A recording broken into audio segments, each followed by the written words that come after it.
Hello, my name is Matthew Ogden. I would like to welcome all of you to the webcast for April 19th, 2013.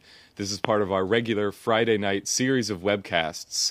We're coming off of a very historic conference that happened in Frankfurt, Germany over the past weekend, which had international involvement, including involvement of Mr. Lyndon LaRouche. Mr. LaRouche was a participant in this event in Frankfurt, and for that reason, he is joining us over a video conference today from his location in Germany this afternoon. Now, what we're going to do in this webcast is pose a series of questions that have come in from different quarters. Leandra Bernstein is in the studio joining me here today, and we will be posing questions to Mr. LaRouche. In order to begin the proceedings today, Mr. LaRouche has requested that we begin with a question that has come in from institutional circles in Washington, D.C. So to pose that question, I would like to ask Leandra Bernstein to come to the podium.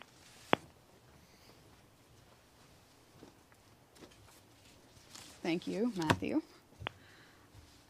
So, Mr. LaRouche, you took part in, as Matt indicated, a very remarkable conference this past weekend. Out of that conference was a resolution, the Frankfurt Schiller Institute Conference resolution, that states either Glass-Steagall or chaos and genocide. And for our viewing audience, I'd just like to first call your attention to it on the front page of the LaRouche PAC website, but also read the opening two sections of this resolution. It states, "We gathered here in Frankfurt, Germany, representing countries from all continents, give our full support to the immediate voting up of a Glass-Steagall Act in the United States, both in the House of Representatives and the Senate, in line with the Marcy Kaptur Walter Jones Return to Prudent Banking Act, H.R. 129. We are all convinced that it is a matter of life or death, and that it is only a Glass-Steagall Act in the United States that can stop the genocidal policies of the world monetarist system, and that it is the necessary weapon to break the chains of the British Empire. To say it in one word, it is either Glass-Steagall or chaos and genocide." So that conference resolution is a very powerful statement, but taken as the outcome of this remarkable confluence of speakers, of presentations, there was a picture of the world developed that you do see. It is either a paradigm of imminent collapse or a new paradigm, which is marked by mankind's nobler values, which were discussed at length throughout the presentations, as well as demonstrated by the cultural panel and the musical presentations, which again will soon be available on the Schiller Institute conference page. But in going through the different presentations, it becomes very clear.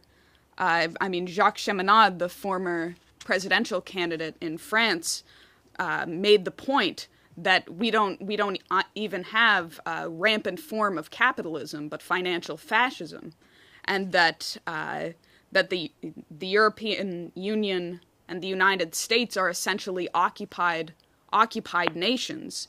You had Natalia Vitrenko of Ukraine, a Ukrainian politician and opposition leader, on the fact that Ukraine, since the collapse of the Soviet Union and their so-called their independence in 1992, led to a worse form of occupation and subjugation than what they experienced as members in the USSR, typified by the collapse in production, the collapse in living standard, collapse in even the life expectancy. These are just some remarkable presentations. Daisuke Kotegawa, who worked at the Japanese Ministry of Finance during the 1990s financial crisis, and also was appointed to work with the IMF during the 2007 crisis up until 2010. He basically contrasted what happened in Japan in the 90s and the steps that were taken to ensure to mitigate the crisis in Japan, compared that to the absolute. He basically said that you could not do a worse job of handling the present crisis if you tried.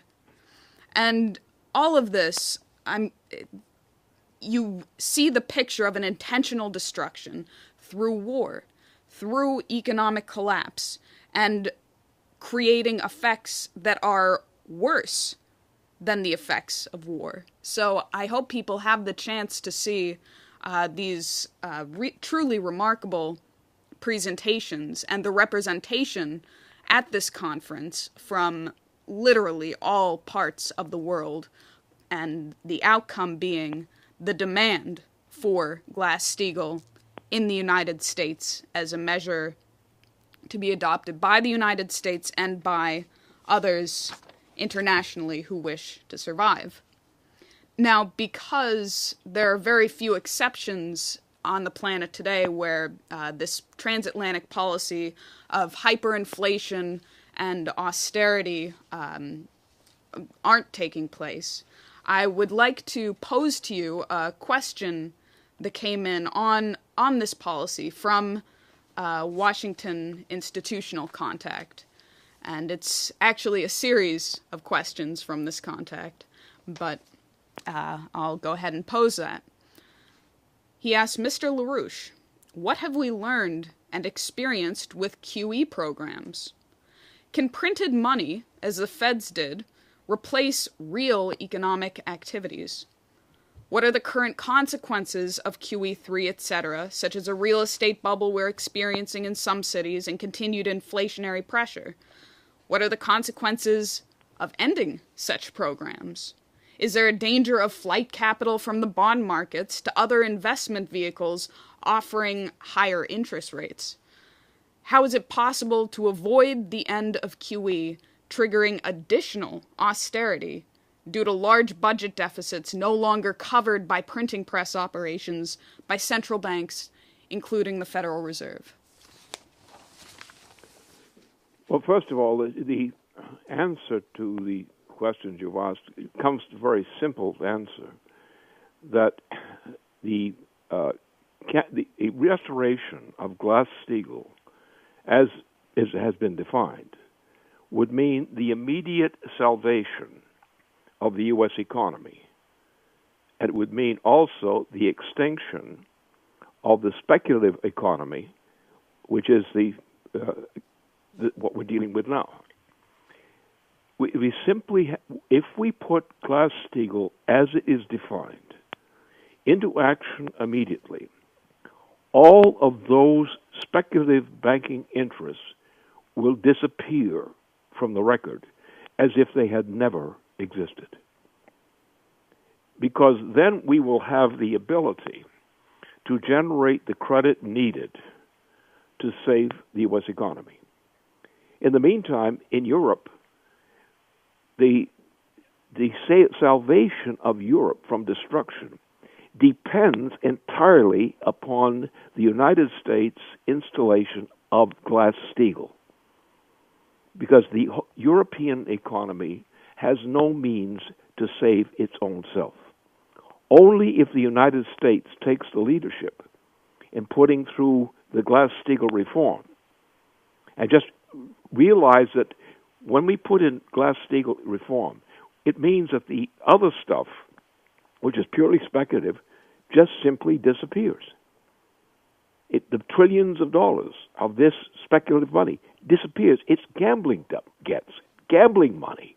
It has no legitimate existence. It's simply a swindle, and it's a violation of our Constitution. So therefore, since it's a violation of our Constitution, and since the remedy will give us an economy, which will not be a free ride, but it will give us back our economy, and it will lead to an immediate recovery process in the United States. We'll have difficulties because we've wasted so many things in the intermediate years. But that we're going to have to pay a high price. But if we put through Glass-Steagall, all that QE3 money vanishes. It just simply vanishes. That as if it never had existed. It's gone.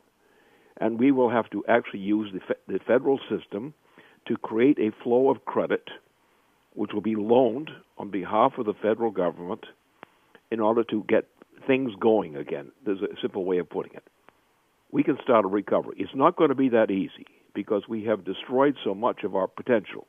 We've also destroyed the intellectual potential of most of our working people. They don't know how to produce anymore. They've been out of the market for so long. They don't know what to do.